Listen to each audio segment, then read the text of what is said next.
नमस्कार दोस्तों, आप सभी का स्वागत है आपका अपने YouTube channel study today with Viplav में। तो दोस्तों, आज की इस वीडियो में हम झारखंड बोर्ड एग्जाम 2025 के लिए क्लास 12 के हिंदी बी का ऑफिशियल मॉडल पेपर को देखने जा रहे हैं। ये JCERT द्वारा जारी किया गया ऑफिशियल मॉडल पेपर है। आर्ट्स, साइंस और कॉमर्स सभी के लिए है।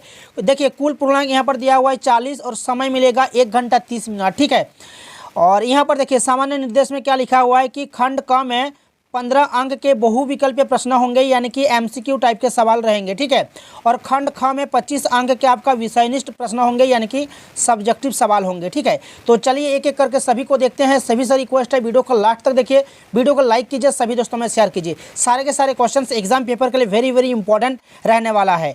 तो देखिए, खंड क में जो है ऑब्जेक्टिव सवाल दिया हुआ है, देख सकते हो MCQ टाइप के सवाल यहाँ पर दिया हुआ है।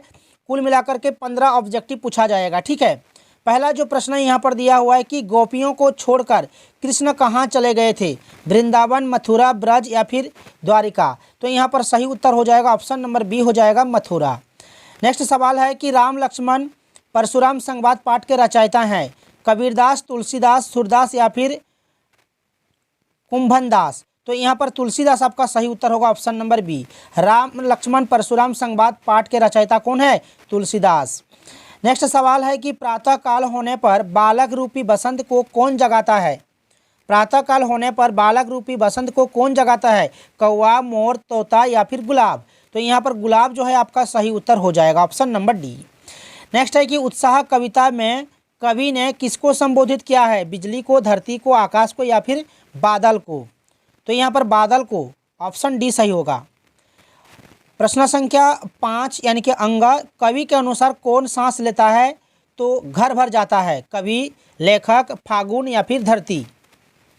तो यहाँ पर फागुन सही उत्तर हो जाएगा ऑप्शन सी। फसल किसका गुणधर्म है? मिट्टी का, पानी का, किसान का या फिर हाथ का। तो यहाँ पर मिट्टी का हो जाएगा आपका सही उत्तर।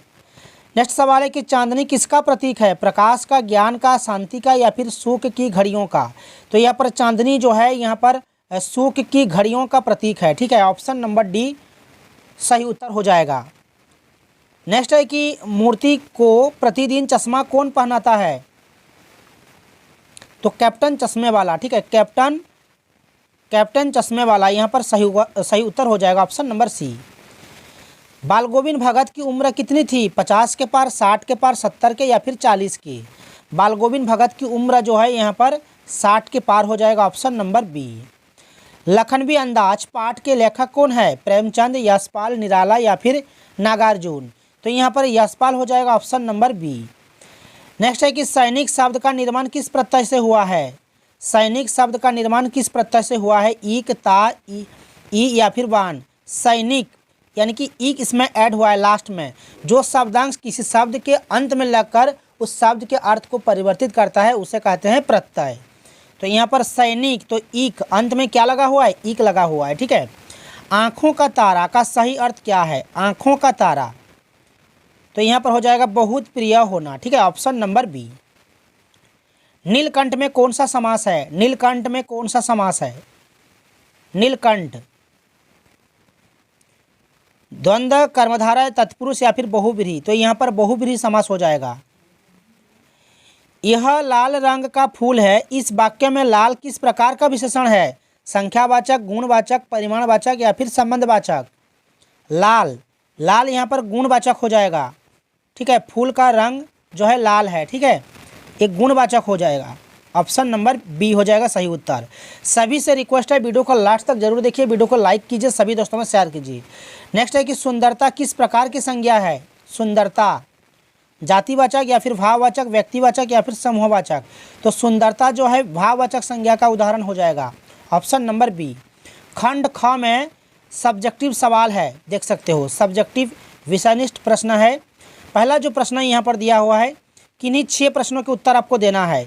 यहाँ पर प्रश्न है 1, 2, 3, 4, 5, 6, 7, 8 प्रश्न है। ठीक है, 8 में से किन्हीं 6 प्रश्नों के उत्तर आपको देना है।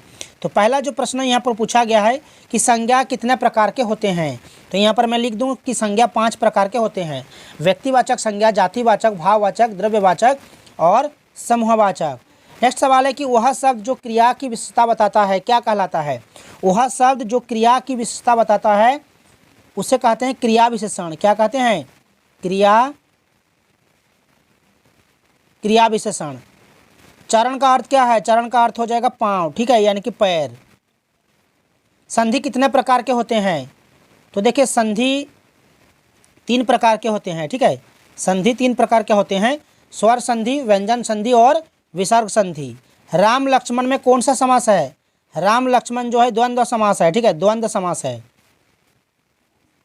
राम लक्ष्मण द्वंद्व समास है जिसमें दोनों पद प्रधान होते हैं। राम लक्ष्मण, राम और लक्ष्मण दोनों पद यहाँ पर प्रधान है, ये द्वंद्व समास हो जाएगा, ठीक है। नेक्स्ट सवाल देखिए। नेक्स्ट सवाल है कि जो वाक्य वह वाक्य जो केवल एक विचार प्रकट करता है क्या कहलाता है? जो केवल एक विचार प्रकट करता है उसे कहते हैं सरल वाक्य, ठीक है, सरल वाक्य। नेक्स्ट है कि गुण का विपरीत शब्द कौन सा होगा? गुण का हो जाएगा आपका दोष, ठीक है, गुण का विलोम हो जाएगा दोष या फिर अवगुण, ठीक है, अवगुण। गुण का उल्टा हो जाएगा दोष।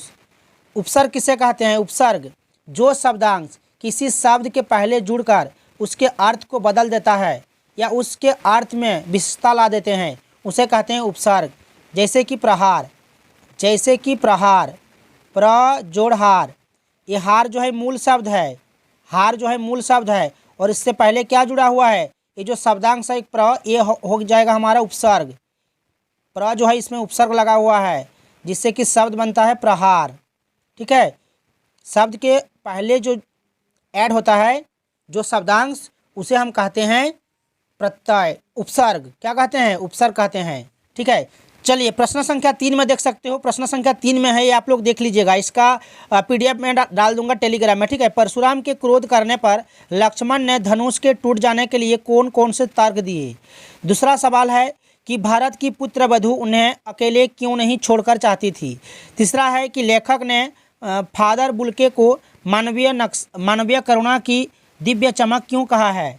नेक्स्ट है कि बिस्मिल्लाह खां को बचपन में शहनाई सीखने में किसने प्रेरित किया? इस प्रकार का सवाल जो है यहाँ पर दिया हुआ है। नेक्स्ट सवाल है कि किन्हीं 2 प्रश्नों के उत्तर दें। लेखक यशपाल का संक्षिप्त परिचय दें। दूसरा है कि क्रिया के प्रकारों का उदाहरण सहित स्पष्ट कीजिए। नेक्स्ट है कि कन्यादान कविता में माँ ने बेटी को क्या क्या सिखा दी, ठीक है। इस क्वेश्चन का आंसर जो है मैं PDF में डाल दूंगा, PDF डाल दूंगा टेलीग्राम में, ठीक है। आप लोग बस टेलीग्राम में जुड़ जाइएगा। टेलीग्राम चैनल का लिंक इस वीडियो के डिस्क्रिप्शन में डाल दूंगा, ठीक है। आप लोग टेलीग्राम में जुड़े रहिए, इसका PDF में डाल दूंगा। और वीडियो को कैसा लगा कमेंट्स जरूर कीजिए, लाइक कीजिए, शेयर कीजिए और चैनल में जुड़े रहने के लिए चैनल को सब्सक्राइब करके रखिए। तो मिलते हैं नेक्स्ट वीडियो में।